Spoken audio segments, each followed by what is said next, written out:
আমার চট্টগ্রাম, আমার রংপুরের দিকে চোখ দিলে ওই হিন্দুস্তানের 7 সিস্টার চূর্ণ বিচূর্ণ হয়ে যাবে ইনশাআল্লাহ। সাথে বেঈমানি করে জুলাই সনদকে মানতে চায় না। আমরা হিন্দুস্তানের অক্ষর চিনি না, আমরা বিএনপির গুলশান অফিসের অক্ষর চিনি না, আমরা জুলাই শহীদদের অক্ষর চিনি। যদি না হয় সংসদে, সমাধান হবে রাজপথে। রয়্যাল বেঙ্গল টাইগার মিয়া গোলাম পরওয়ার আজকের এই বিভাগীয় সমাবেশের সম্মানিত প্রধান অতিথি, জনতার প্রধানমন্ত্রী, জনগণের প্রধানমন্ত্রী ডাক্তার শফিকুর রহমান, মঞ্চে উপবিষ্ট 11 দলীয় ঐক্যের সর্বস্তরের নেতৃবৃন্দ, আমার সামনে উপস্থিত মিডিয়ার ভাইরা এবং প্রাণপ্রিয় খুলনাবাসী, আসসালামু আলাইকুম। আপনারা ভালো আছেন তো নাকি?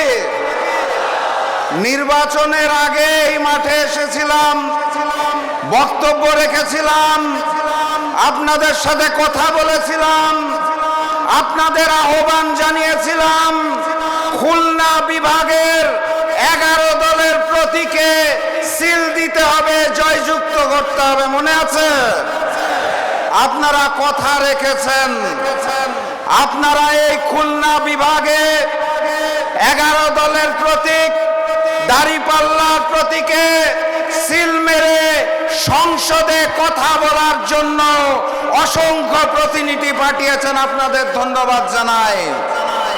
কিন্তু একই সাথে সাথে সেই নির্বাচনে ম্যানেজ ভোটের মাধ্যমে মিয়া গোলাম পরওয়ারের মতো খুলনার রয়্যাল বেঙ্গল টাইগারদের সংসদে যেতে দেওয়া হয় নাই। আমরা এই নির্বাচনকে ধিক্কার জানাই।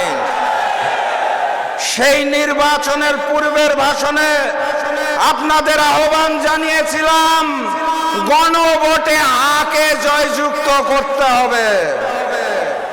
আপনারা গণভোটে হাকে জয়যুক্ত করেছেন, কিন্তু ম্যানেজ ভোটের মাধ্যমে যারা রাষ্ট্রীয় ক্ষমতা দখল করেছে তারা জুলাইয়ের শহীদের রক্তের সাথে বেঈমানি করে জুলাই সনদকে মানতে চায় না। কথাবার্তা পরিষ্কার, গণভোটের আলোকে জুলাই সনদ বাস্তবায়ন করতে হবে।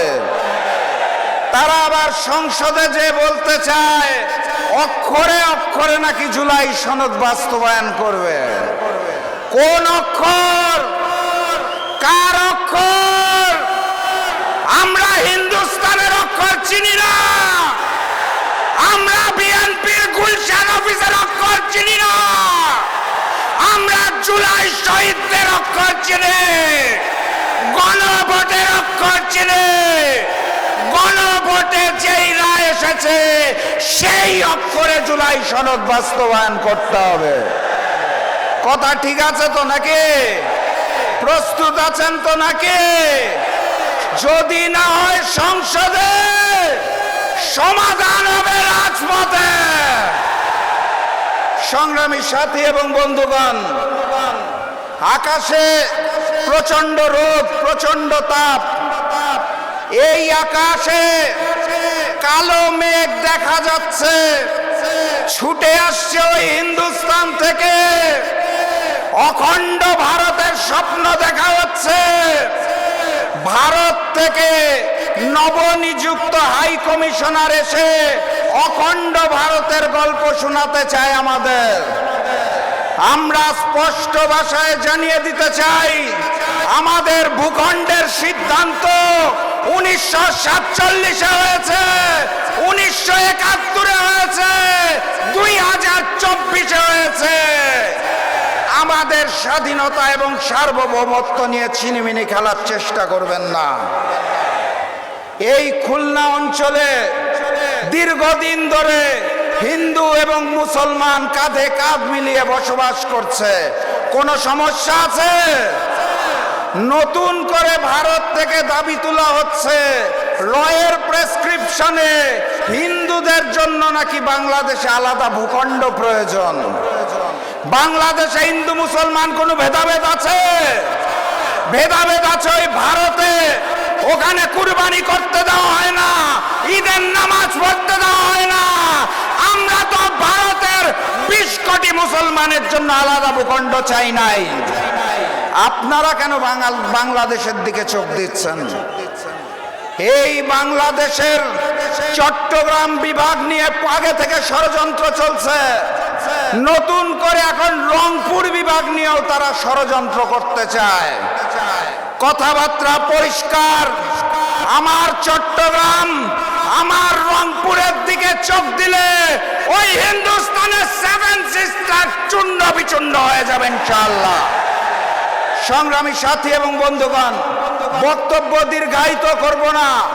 বাংলাদেশের স্বরাষ্ট্রমন্ত্রী, যিনি ভারতের মুখ্যমন্ত্রীর ভাষায় কথা বলেন, বাংলাদেশের ম্যানেজ বোর্ডের প্রধানমন্ত্রী, যিনি জবান খুলতে পারেন না, তাদের জানিয়ে দিতে চাই, নত জানু পররাষ্ট্রনীতি ত্যাগ করুন।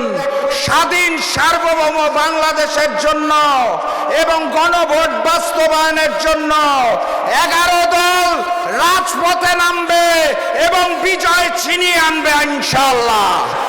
প্রস্তুত আছেন? খুলনার বাঘেরা প্রস্তুত? আওয়াজ তুলুন, নারায়ে তাকবীর, নারায়ে তাকবীর, নারায়ে তাকবীর। দেখা হবে বিজয় ইনশাআল্লাহ। বিজয়ের পথে যাত্রা শুরু, জীবন অথবা মৃত্যু। আসসালামু আলাইকুম।